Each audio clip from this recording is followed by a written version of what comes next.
Bismillahirrahmanirrahim. Assalamualaikum warahmatullahi wabarakatuh. Ashadu an la ilaha illallah, ashadu anna Muhammad dan Rasulullah. Allahumma sholli ala Sayyidina Muhammad wa ala ali Sayyidina Muhammad. Kama sholaita ala Sayyidina Ibrahim wa ala ali Sayyidina Ibrahim. Bila alamina innaka hamidum majid.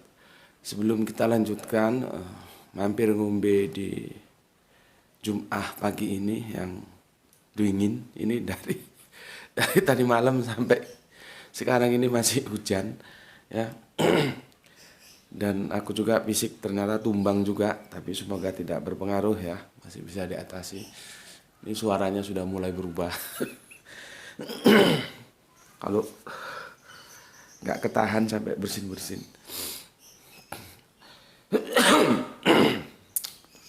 Oke. Kita panjatkan dahulu doa kepada Gusti Allah Engkang Maha Agung ya, untuk saudara-saudara kita yang telah memberikan sholawatnya kepada channel dakwah ini, sehingga channel dakwah ini dapat eksis hadir dalam ruang-ruang diskusi kalian semuanya dimanapun kalian berada.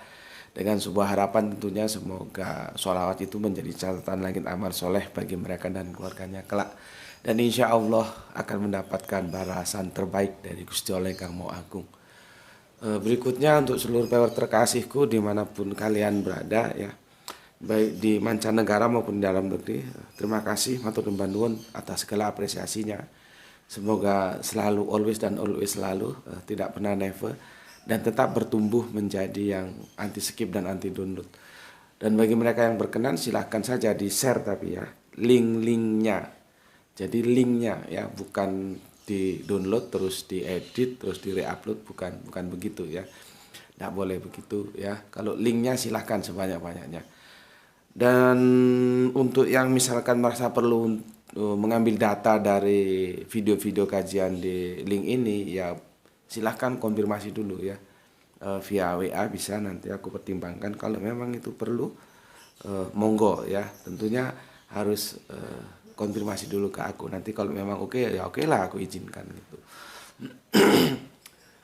Oke, berikutnya untuk kalian semua atas doa-doa baiknya aku ucapkan terima kasih dan ribuan terima kasih. Dan aku juga mendoakan kepada kalian semua, semoga kebaikan doamu untukku juga Gusti Allah curahkan untukmu. Amin amin ya robbal alamin. Oke, sebelum nanti biasanya kelupaan kalau aku nggak ngomong di depan. Ini hari Jum'ah Kliwon 21 Oktober ya.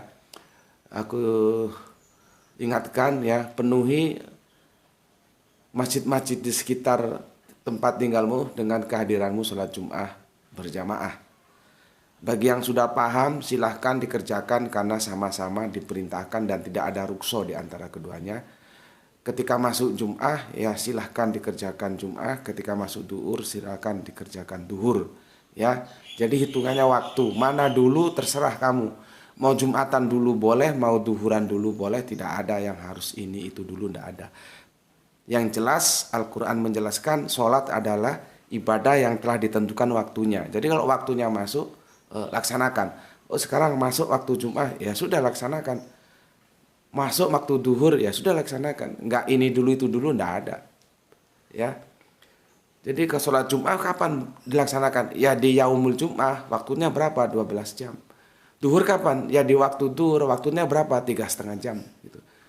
Sholat Jum'ah nggak bisa dilakukan di sholat itu pada hari Ahad, hari Isnin, nggak boleh. Karena sudah ditentukan harinya, yaumulnya Jum'ah. Begitu juga duhur. Nggak boleh sholat duhur itu dilakukan di waktu maghrib, nggak boleh. Karena nanti maghrib pada sholatnya sendiri.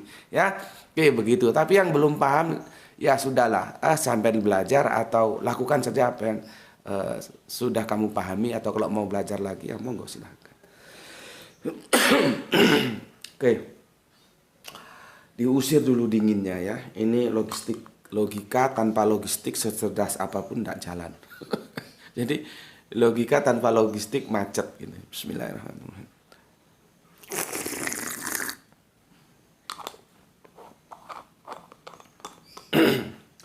Sebelum aku lanjutkan, aku baca dulu komen yang masuk kemarin ya, ketika kita bahas tentang pangeran ya. Jadi dinamikanya seperti itu.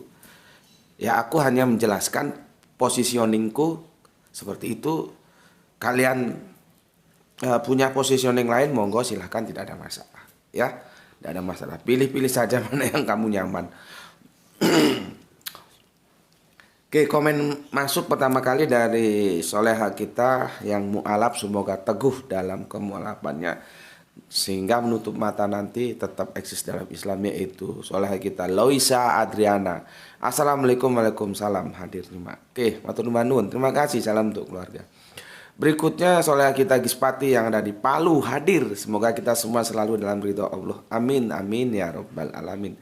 Kang Mas Isdianto, alhamdulillah. Gus Sidamanik ya, Sumatera belahan utara sana. Hadir nyimak kajian yang mencerdaskan. Semoga sehat selalu Gus dan murah rezeki. Oke, doa yang sama juga untukmu saudaraku bersama keluarga yang ada di Sidamanik. Amin, amin ya robbal alamin. Berikutnya, nah ini sesepuh kita ini ya, Bapak Ikhwan Tamim yang ada di Tangerang. Hadir. Doa terbaikku buat semua. Salam Isra, Islam rasional. Oke. Berikutnya ke Kang Mas Kiki, Rangkas Bitung, Lebak Banten. Nyimak, semoga Tuan Guru GM diberikan kelimpahan rezeki dan kesehatan sekeluarga. Terima kasih atas doa baiknya, semoga itu juga tercurahkan untukmu. Amin ya robbal alamin. Assalamualaikum, waalaikumsalam warahmatullahi wabarakatuh. Kang Mas Halim Rais yang ada di Ambon. Salam Isra, Islam rasional. Mantap ya, salam kita ya, salam Isra. Izin mengaji dan sehat selalu Tuan Guru. Amin, amin, amin. Oke, terima kasih untuk Kang Halim Rais. Salam untuk keluarga yang ada di Ambon. Semoga semuanya selalu dalam kondisi limpahan barokah dari Gusti Allah yang Maha Agung. Berikutnya beli putu suasana. Assalamualaikum, waalaikumsalam warahmatullahi wabarakatuh. Ikut Jumat Tuan Guru Gus Meti, semoga sehat selalu. Amin. Oke, doa yang sama juga untukmu Kang Mas putu suasana. Beli putu suasana. Orang Bali gitu ya, beli ya. Salam juga untuk keluarga di Bali, semoga selalu dalam ridho Allah. Berikutnya kita terbang ke Kalimantan Tengah. Ada Kang Mas Supian Jailani, salam Isra dari Kapuas. Wah, Kapuas ini apa? Mancing ikan. Salam untuk keluarga di Kalimantan Tengah, untuk saudaraku Kang Mas Supian Jailani, dan salam Isra kembali untukmu. Amin, amin ya rabbal alamin. Berikutnya Kang Mas Heliong, assalamualaikum, waalaikumsalam. Nah ini baru saya setuju, pangeran. Iya, dinamikanya memang begitu ya. Bahasa itu kan dia tidak mati. Dia termasuk dalam antropologi, termasuk budaya. Budaya itu juga nggak mati. Dulu aku tahun 80-an itu nggak ada yang namanya galau, itu nggak ada. Kami bilang ya gelisah gitu kan, terus ada galau sekarang. Terus ada kepo. Kami nggak kenal dulu. Kami nggak mengenal. Siapa lagi ya, galau, kepo, terus opo menegi. Kan banyak bahasa-bahasa yang dulu kami nggak kenal. Artinya perbandaraan bahasa itu dalam lintasan perjalanan waktu kehidupan manusia terus berkembang. Jadi orang-orang generasi kami itu nggak begitu ngerti ya. Apa itu kepo, apa itu galau, apa itu, apalagi banyak itu itu. Anak muda sekarang ngerti gitu. Ya. Dari itulah aku selalu menekankan bahwa Al-Quran itu bukan bahasa Arab. Ini kalau otaknya cerdas, paham ini dia. Kalau otaknya fotokopi ya nggak tahu. Dan Al-Quran pun tidak pernah mengatakan dirinya itu bahasa Arab. Jadi kalau mau tahu Al-Quran bahasa apa, itu serahkan kepada Al-Quran biar dia menjelaskan dirinya sendiri. Karena dia lebih tahu tentang dirinya sendiri. Dan dia mengatakan Al-Quran itu Arabian, Arabiyin, atau Arabiyun. Tidak pernah Aroban. Jadi Al-Quran itu bahasa firman. Yang rumpunnya Arabian, Arabiyin, Arabiyun. Rumpun Arab. Jadi bukan Aroban, bukan bahasa Arab. Kalau Aroban, bahasa Arab itu bahasa budaya. Dia tumbuh dan berkembang terus. Lah Al-Quran, dan begitu juga sebetulnya kitab-kitab buloh yang lainnya, Torah, Injil, Zabur, itu bahasa firman itu kalau dia masih terjaga seperti aku bilang ya, dia itu tidak terkontaminasi. Dia akan tetap baku, mati. tidak tumbuh berkembang. Karena apa? Karena dia akan menjadi standar, menjadi patokan. Gitu loh. Nah, kalau dia tumbuh dan berkembang bahasanya ya jadi kacau. Sebagai contoh 1 meter itu ya sebegitu. Nggak akan tumbuh dan berkembang. Karena dia akan menjadi standarisasi ukuran, patokan. 1 meter itu seberapa? Ya segitu itu 1 meter. Kalau di sentinya ada 100 senti. Nggak akan berubah 1 meter nanti 110 senti. Enggak. Ya. Jadi yang namanya standar itu dia mati. Tidak berkembang. Karena dia akan menjadi patokan. Kalau yang jadi patokan itu berkembang ya jadi kacau nanti. Nah begitu juga yang kemarin kita diskusikan. Ngenger itu ya, terus katanya menjadi pangeran. Aku tolak itu ya. Ya. Kalau ngenger ya pangengeran, seperti adus padusan gitu ya. Tapi ya silakan saja lah ya, orang ini juga dinamika budaya ya, khususnya Jawa. Kalau misalkan bingung ya sudah pakai Allah, ilah dan Rob, selesai. Kan katanya Al-Qur'an juga, kalau kalian menemukan perbedaan kembalikan saja ke Al-Qur'an. Ya sudah. Kalau kalian bingung nggak usah pakai pangeran, nggak usah pakai Gusti, langsung aja apa ilah, apa Rob, Allah, 3 namanya yang digunakan. Kembalikan ke sana. Selesai. Oke? Oke, untuk Kang Mas Hiliong sekarang kita ke Mas Hiliong. Mas Aditya Mardika. Oke, kemarin sudah aku sampaikan, terima kasih bukunya ya. Dari Nima, Bapak Guru salam santun Islam rasional saking Semarang. Oke. Semarang semoga sehat selalu. Terima kasih Kang Mas Aditya. Berikutnya dari Kang Mas Hermas Edison Kalteng. Wow. Saudara-saudara kita di Kalteng lumayan juga, ada paling tidak ada 4 ya. Cuman yang satu bapak kita tidak mau komen, dia ke Japri senengannya. Sudah sepuh ya. Jadi ada 4 paling tidak. Terima kasih Kang Mas Hermas Edison ya. Kemudian ini yang punya Batam ini Kang Ari Prasetyo. Assalamualaikum, waalaikumsalam Batam Nyimak Guru Ba'da Zuhur. Oke, terima kasih. Yang punya Jogja Kang Mas Edi Margono ya. Salam untuk semuanya. Assalamualaikum, waalaikumsalam warahmatullahi wabarakatuh. Dari Kang Mas Aris Prasetyo ya. Assalamualaikum, waalaikumsalam ya. Yang ada di Batam. Kemudian Kang Mas Edi Margono. Assalamualaikum, waalaikumsalam. Batam, Jogja. Kesini lagi ke timur, ketemu dengan Kang Arif Muksinin yang ada di Tuban, Kota Santri, Gresik. Hadir Gus, oke, matur, thank you. Kemudian kembali ke belahan barat dari Jawa, ada Soleha Asilamu. Aku adalah pangeran dangdut. Pangeran dangdut itu sebetulnya bagus loh ya, berkualitas, cuman ya tak kodarullah umurnya cuman sampai sebegitu ya. Bagus dia punya lagu-lagu itu, genrenya dangdut tapi rock. Dari Bogor, nah ini senior kita, Kang Irfan Al-Akbar, masih ikut ngenger di Pangeran dari Kerinci Jambi. Oke, semoga selalu dalam ridha Allah, selamat selalu, tidak ada mara bahaya yang menimpa. Semua disingkirkan dalam perlindungan Gusti Allah Agung ya. Untuk saudara kita Kang Mas Irfan Al-Akbar yang lagi menyelesaikan proyek besarnya di Kerinci ya. Oke, dari Kerinci kita ke Surabaya, ada Soleha Ayesia. Assalamualaikum, waalaikumsalam.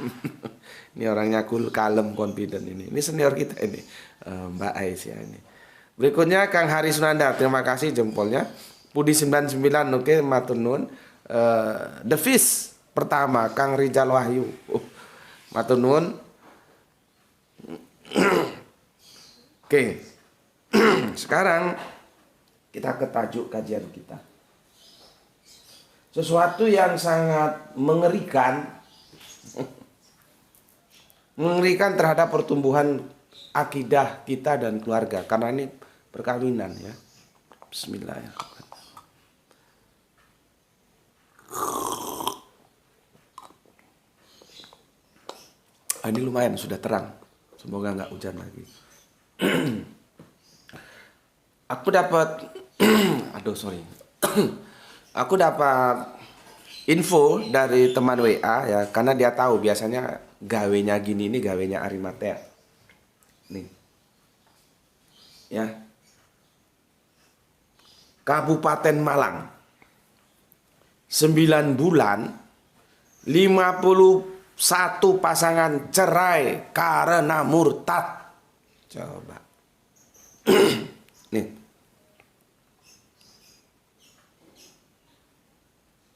Ya, bisa kamu hunting ke channel aslinya. 9 bulan 51 pasangan cerai karena murtad. Ya. Sebelum kita bahas, aku kasih tahu dulu. Ya memang lahan dakwah Arimatea salah satunya nanganin kasus-kasus seperti ini ya. Makanya teman WA itu ketika dia menerima info ini langsung dikirim ke aku. Paling tidak kemarin kita nanganin 1, 2, 3 kasus. Yang satunya dan dari kita ceweknya semua. Yang satunya alhamdulillah selesai, akhirnya mereka putus, belum sempat menikah. Yang satunya masih bertahan, yang satunya sudah bablas murtad. Yang cewek murtad, sudah punya anak, sudah nggak bisa diomongin, ya sudah. Pilihannya masing-masing, kita hanya menyampaikan. Jadi lembaga dakwah Arimatea itu kan punya 2 lahan. Lahan intelektual ya kita diskusi di kampus ya secara akademis, mendiskusikan lintas iman ya, apa-apa yang perlu kita diskusikan dengan cara yang santun, yang terhormat, yang saling menghormati ya. Ketemu ya alhamdulillah, nggak ketemu ya haleluya gitu aja, nggak ada masalah ya. Sejauh bahwa perbedaan teologis itu kita diskusikan dalam orang Jawa bilang toto kromo, dalam kesantunan. Jadi karena agama itu hadir tidak untuk dihujat, apapun agamanya. Jadi kalau ada orang agamanya dihujat marah, ya memang begitu. Jadi memang agama jangan dihujat. Kamu nggak setuju, sampaikan ketidaksetujuanmu dengan cara santun, dan itu akan menunjukkan kamu orang beragama. Jangan kamu ngaku beragama tapi kamu menghujat agama orang, itu kamu nggak lebih dari anjing gitu. Karena agamamu juga kan nggak ada agama menyuruh kita untuk menghujat agama orang lain, kan nggak ada. Ya. Jadi kalau masih anjing itu jangan bermain-main comparative religion. Berusaha dulu tumbuh menjadi manusia. Maksudnya itu bukan fisiklinya ya, karakternya itu. Tumbuh menjadi yang dewasa, tidak kekanak-kanakan ya. Ya malu dong, umur sudah lanjut masih jiwanya kekanak-kanakan, ya kan malu. Jadi setiap perbedaan-perbedaan sekalipun yang prinsip itu tetap bisa kita diskusikan dengan baik ya. Jadi kalau kamu masih anjing, masih kekanak-kanakan, jangan malu-maluin. Toh apapun agamamu kan tidak memperbolehkan untuk menghina atau tidak mengajarkan untuk menghina agama lain. Gitu. Ya. Nah, di samping diskusi-diskusi akademis, Arimatea juga di lapangan menangani kasus-kasus pemurtadan seperti yang sedang terjadi ini. Makanya ketika teman dapat info langsung di-share ke aku, dan kita sedang godok gimana ini caranya ya. Nah, ini kan terjadinya di Kabupaten Malang. Aku kasih tahu dulu demografi ya, bukan geografi ya. Demografi Malang itu kota pendidikan. Ya, jadi semua Nusantara ini banyak yang masuk ke Malang. Ya, dan kasus-kasus yang kami tangani, Arimatea tangani, itu sebagian besar mereka usia-usia muda, nah, mahasiswi itu. Ya, seperti tadi aku bilang, demografi kami ini Nusantara sudah, dari ujung barat sampai ujung timur ada yang ke sini. Ya namanya kota pendidikan, mereka menuntut ilmu di sini. Jadi campur, ya. Dan itu sumbangsih terbesar bagaimana kasus-kasus pemurtadan itu di Kabupaten Malang itu yang lewat pertamanya kan pertemanan, terus perpacaran, terus perkawinan. Murtad-murtad dalam bingkai itu tumbuh subur ya, salah satu pintunya karena di sini Indonesia kecil gitu aja. Semua dari sudut Indonesia ada di sini. Dari mulai Aceh sampai Papua ada yang kuliah di sini. Ya, oke, itu demografinya. Nah, sekarang aku mau jelaskan alasan teologisnya. Ya, aku baca Ulangan 7 ayatnya nomor 3. Lihat ini apa yang dipesankan. Jadi kita pakai perjanjian lama dan perjanjian terakhir, pakai Torah dan pakai Al-Quran. Ya. Gini kata Torah di Bible perjanjian lama. Janganlah juga engkau mengawin dengan mereka. Anakmu perempuan janganlah kau berikan kepada anak laki-laki mereka, ataupun anak perempuan mereka jangan kau ambil bagi anakmu laki-laki. Anak perempuan kita tidak boleh dikasihkan kepada mereka. Anak laki-laki mereka tidak boleh kita ambil jadi menantu. Jadi pandai-pandailah membaca situasi. Patokannya apa? Kita lihat di ya ayat berikutnya di Ulangan, tetap Ulangan 7 ayat yang keempat. Ya.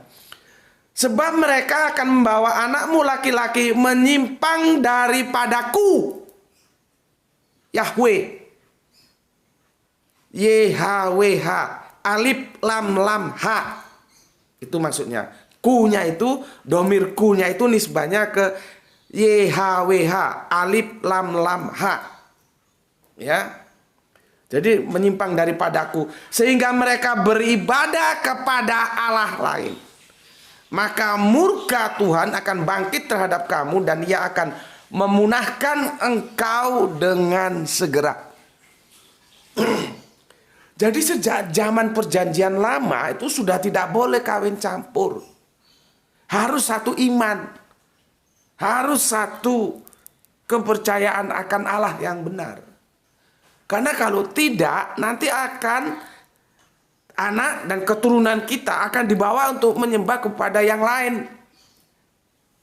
Gitu loh. Ya, jelas ya. Jadi sejak zaman Kanjeng Nabi Musa lewat Yahudi sudah diingatkan. Itu dari Bible-nya. Sekarang pijakan teologis dari Al-Quran. Banyak ya, cuman kan aku tampilkan satu ayat saja. Nanti kamu cari lagi, hunting boleh. Nanti kalau tak tampilkan semua, kamu nggak mau buka Al-Quran nanti. Ya. Dari surat Al-Baqarah ayatnya 221. Dan janganlah kamu nikahi perempuan musyrik selama mereka sebelum mereka beriman. Sungguh hamba sahaya perempuan yang beriman lebih baik daripada perempuan musyrik meskipun dia menarik hatimu. Lihat itu, perbandingannya budak, hamba saya itu budak. Masih lebih berharga kalau dia beriman daripada perempuan cantik semolohai, denok, geboy, apalagi kata orang Sunda, bahenol. Tapi dia musyrik, buang. Masih lebih berharga yang hamba sahaya tapi dia beriman. Ya, oke. Dan janganlah kamu nikahkan orang, maksudmu anak laki-lakimu. Jadi tadi perempuan, sekarang anak laki-lakimu. Ya, dan janganlah kamu nikahkan orang, maksudnya itu laki-laki musyrik dengan perempuan yang beriman. Ya, sebelum mereka beriman. Maksudnya si kafir-kafir itu. Ya. Sungguh hamba sahaya laki-laki, ya. Jadi ada budak laki-laki ya yang beriman itu lebih baik ya daripada laki-laki musyrik. Meskipun si musyrik itu menarik hatimu, mungkin dia handsome, mungkin dia karyawan BUMN yang take home pay-nya 1 bulan 50 juta, ya.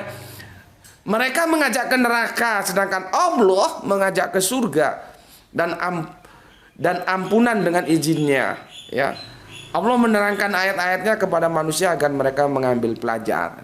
Jadi jelas substansi dari apa yang dijelaskan dari perjanjian lama dan apa yang dijelaskan dalam perjanjian terakhir, yaitu Torah dan Al-Quran sama. Kamu baca tuh sama. Anak laki-laki kita nggak boleh untuk perempuan mereka, anak perempuan mereka tidak boleh untuk anak laki-laki kita. Jadi kalau mau cari istri itu dilihat iman dulu yang dilihat. Mau cari suami dilihat iman dulu yang dilihat. Bagi orang tua cari menantu, lihat iman dulu yang dilihat. Ini sekarang ini dunia materi semua. Kalau cari istri, cari suami, cari mantu, kerjanya di mana? Dia datang bawa mobil apa? Depositonya berapa? punya proyek perumahan di mana saja. Itu kan goblok namanya. Agama tidak mengajarkan begitu. Ya, agama tidak mengajarkan begitu. Nih, kita baca hadisnya ini. Nih ya. Fikih mencari jodoh. Nih. Ya, aku bacakan ya. Ini dari jalur kompilasinya Pak Imam ini ya. Jadi ini Pak Imam Bukhari nomor 4700. Jalurnya dari Pak Abu Hurairah. Hurairah itu kucing. Jadi Pak Abu ini penyayang kucing. Maka sama Kanjeng Nabi dikasih nama bapaknya kucing karena sangat sayang terhadap kucing. Kalau kucingnya Kanjeng Nabi itu namanya Muesa. Ya. Begini dari Abu Hurairah radhiyallahu anhu, dari Nabi Shallallahu alaihi wasallam. Beliau ngendikan tuh bahasa Jawa yang inggil. Inggil itu tinggi, yang kromo inggil, yang santun. Wanita itu dinikahi karena 4 hal. Karena hartanya, ya, karena keturunannya, karena kecantikannya, dan karena agamanya. Maka pilihlah karena agamanya. Niscaya kamu akan beruntung. Nah, ini kan kalau lihat logika kalimatnya yang menjadi pembicaraan kan laki-laki nih. Nah, terus kalau perempuan gimana? Kan aku sudah bilang, kalau biasanya yang umum itu cukup yang menjadi pembicaraan atau objek yang dibicarakannya itu laki-laki saja. Tetapi itu juga berlaku bagi perempuan. Al-Quran juga kan begitu. Kalau misalkan bercerita tentang surga, laki-laki dapat bidadari ya, nanti akan kita jelaskan apa bidadari itu. Perempuan gak disebutkan, tapi nanti perempuan juga dapat bidadari, karena itu umum. Hadis ini juga begitu. Hadis ini yang menjadi pembicaraan laki-laki, tapi juga berlaku bagi wanita. Artinya, kalau wanita ya tinggal membalik saja, ya. Pria itu dinikahi karena 4 hal. Karena hartanya, karena keturunannya, karena kegagahannya, dan karena agamanya. Maka pilihlah karena agamanya, niscaya kamu akan beruntung. Nah, gitu logikanya. Ya. Oke. Jadi jelas, tidak boleh ada kawin-kawin campur, itu tidak boleh. Ya. Tidak boleh. Nah, seperti tadi yang aku bilang, setidaknya akhir-akhir ini ada 1, 2, 3. 1 di Blitar, 2 di Malang. 3 kasus yang dihandle Harimat ya. Semuanya dari kita itu yang cewek. Yang satunya itu UIN. Coba. UIN jurusan apa? Yang jadi ngajar guru agama itu apa sih namanya? Lupa. Bukan FAI. FAI itu kan fakultas. Apa FAI? Fakultas apa? Lupa aku. I-nya Islam ya. Itu yang dia nanti ngajar-ngajar jadi guru agama itu loh, jurusan apa namanya? Murtad. Jadi 3, yang satu sudah jelas murtad, sudah punya anak justru. Yang satunya wait and see, yang satunya alhamdulillah terselamatkan. Ya. Dulu, udah beberapa tahun yang dulu, hampir sama ini kasusnya yang mau aku bicarakan. Perutnya sudah gede. Ya, perutnya sudah gede tuh si cewek. Akhirnya kita handle. Yang laki dari waktu itu sudah berpisah belum ya, Timur ya. Sudah ingatku. Dari negeri jiran yang dulu bagian dari Indonesia, integral Indonesia ya. Dari Timur. Bayangkan Timur itu ada yang kuliah di sini. Yaitu mahasiswa-mahasiswi. Ya, kita tanya mau Islam, mau. Kita Islamkan, terus kita nikahkan. Gak begitu lama, balik lagi ke kafir. Tapi untungnya yang perempuan, ceweknya tangguh. Ya, dia daripada kawin campur, ya, cerai, pisah. Jadi yang perempuannya mempertahankan akidahnya, pisah. Sama seperti apa yang mau kita diskusikan kali ini ya. Ada dalam tempo waktu 9 bulan di Kabupaten Malang 51 cerai karena murtad. Salah satu pasangannya murtad. Dan aku sih salah satu sisi miris, salah satu sisi aku ya bangga juga. Berarti dia akidahnya kuat. Daripada kawin campur, dalam Islam tidak boleh, ya sudah, cerai sisa. Cuma kan kalau bisa jangan begitu dong. Makanya kawin campur itu berbahaya, resikonya tinggi. Ya, aku bacakan sini. Kepanjen. Kepanjen itu ya kemarin yang ada peristiwa kemanusiaan itu ya, Kanjuruhan itu termasuk wilayah Kepanjen. Ya. Begini. Kasus perceraian di Kabupaten Malang yang dipicu oleh pasangan murtad ternyata cukup tinggi.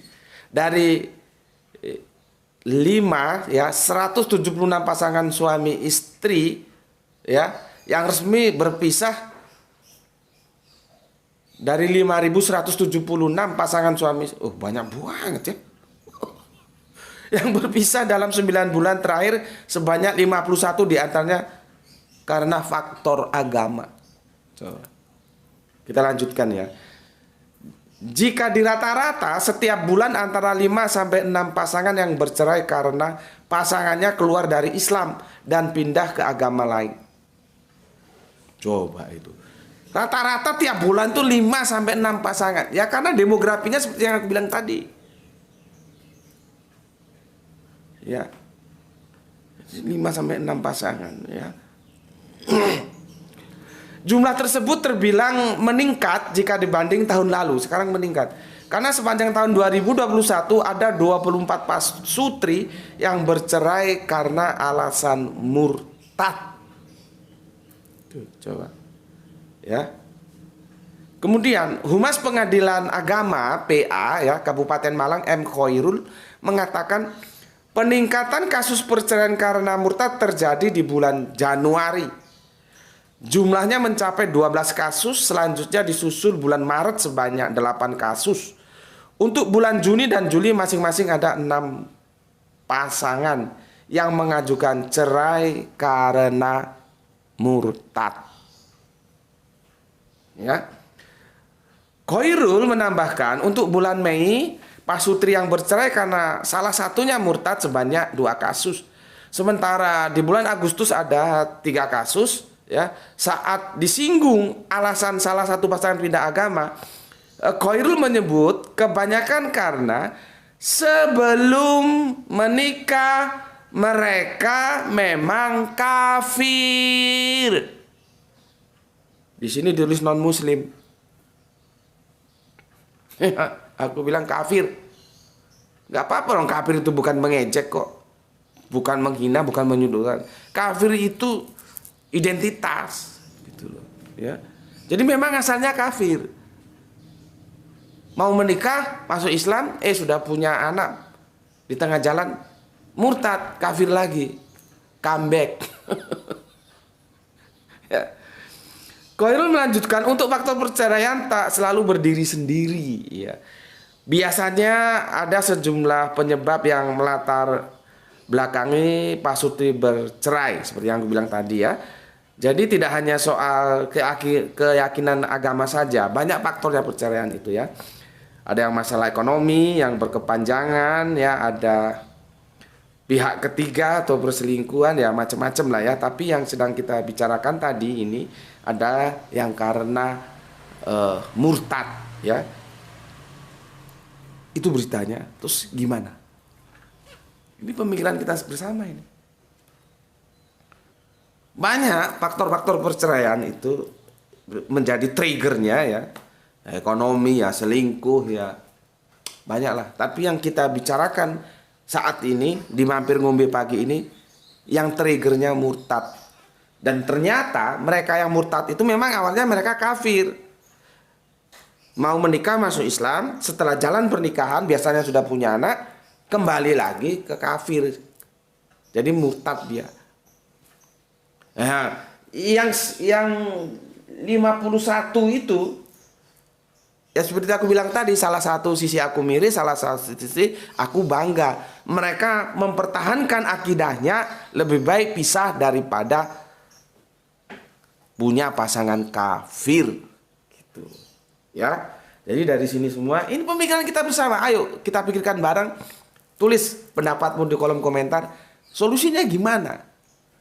Solusi yang aku bisa wanti-wanti untuk saat ini paling tidak, hati-hati kalau kawin dengan orang-orang kafir yang kemudian bersahadat masuk Islam, hati-hati, hati-hati.